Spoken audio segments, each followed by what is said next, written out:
بسم اللہ الرحمن الرحیم۔ السلام علیکم دوستوں، سے امید ہے آپ لوگ ٹھیک ہوں گے اور آپ لوگوں کی زندگی خوشیوں کے ساتھ گزر رہی ہوگی۔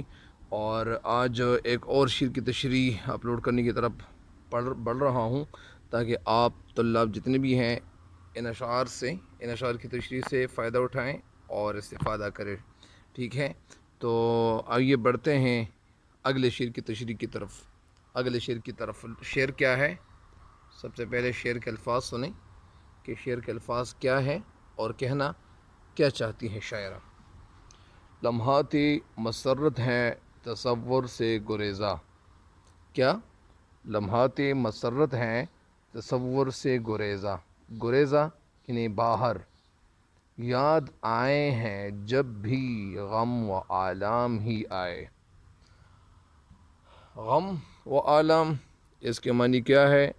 دونوں کے معنی تکلیف اور مصیبت ہے۔ لمحات لمحے کی جمع، مسرت خوشی، تصور خیال، گریزہ یعنی باہر، یاد آئے ہیں جب بھی یعنی جب کسی وقت، غم و آلام یعنی تکلیف اور مصیبت کے وقت کی طرف اشارہ کرتے ہیں۔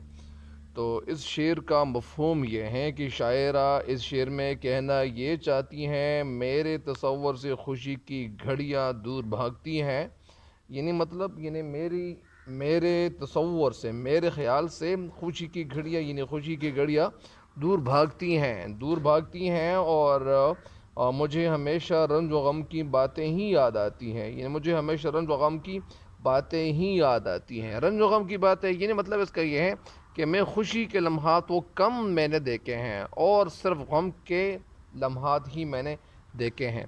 اس شعر کی تشریح آپ سن لیں۔ اس شعر میں شاعرہ کہنا یہ چاہتی ہیں کہ اصل میں شاعر اس شعر میں کہنا یہ چاہتی ہیں کہ محبت میں خوشی اور غم اور مسرت کے لمحات وہ بہت کم ہی آتے ہیں۔ عاشق ہر وقت غم اور فکر کی دنیا میں رہتا ہے، اسے ہر وقت اپنا محبوب دکھائی دیتا ہے۔ اس شعر میں شاعرہ کہتی ہیں کہ اس کھیل میں نے کبھی خوشی نہیں دیکھی، یعنی یہ جو ایک ایسا کھیل ہے کہ اس میں کبھی میں نے خوشی نہیں دیکھی اور خوشی کے لمحات میں نے کبھی نہیں دیکھے۔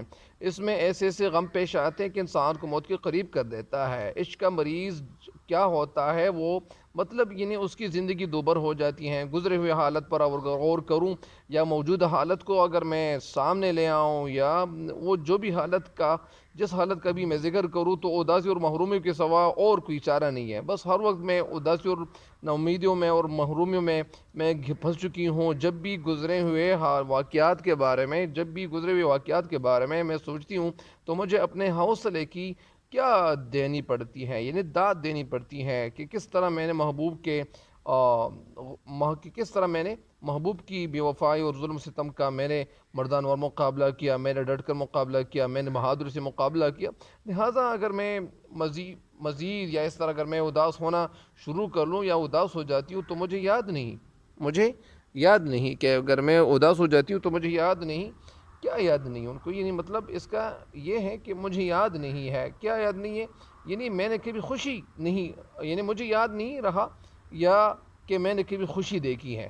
تو یہ ظاہری بات ہے کہ اس شعر میں شاعرہ غم و آلام کی زندگی سے وہ گزر رہی ہے اور اسی وجہ سے کہہ رہی ہے کہ محبوب نے نظر محبت سے اس طرح، یعنی اس کا مطلب کیا ہوتا ہے، یعنی اس کا مطلب یہ ہے کہ میں نے کس طرح محبوب کی، یعنی اسی طرح یعنی کہ کس طرح میں نے محبوب کی بے وفا اور ظلم ستم کا میں نے مردانوار مقابلہ کیا، اسی طرح اس طرح لحاظ میں مزید اداس ہو جاتی ہوں۔ مجھے یاد نہیں ہے کہ میں نے کبھی خوشی دیکھی ہو، محبوب نے نظر محبت سے دیکھا ہو تو بس یہی غم کے واقعات یاد آتے رہتے ہیں، یعنی ایسا کبھی ہوا نہیں کہ میرے محبوب نے میرے ساتھ کبھی خوشی یعنی مجھے خوشی دی ہو یا کبھی بات کی ہو۔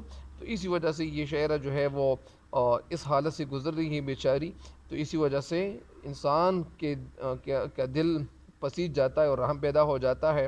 تو اسی وجہ سے وصال کا یعنی یہاں کہنا یہ چاہتی ہیں کہ وصال کا وقت بھی دکھ درد سے بھرا ہوا ہوتا ہے، جب ملاقات کرنی ہوتی ہیں تو وہ وقت بھی دکھ درد سے بھرا ہوا ہوتا ہے۔ اس میں بھی بہت سے گلے شکوے کبھی میرے طرف سے وہ ہونے شروع ہو جاتے ہیں، کبھی ان کی طرف سے شروع ہو جاتے ہیں، تو اسی وجہ سے وہ وقت بھی یعنی اچھا نہیں گزرتا۔ تو اسی وجہ سے یعنی شاعرہ اس شعر میں کیا کہتی ہیں، یعنی دکھوں اور مصیبتوں کا حوالہ دے کر یعنی یہ ہمیں بتاتی ہے کہ میری زندگی ایسی ہی ہے۔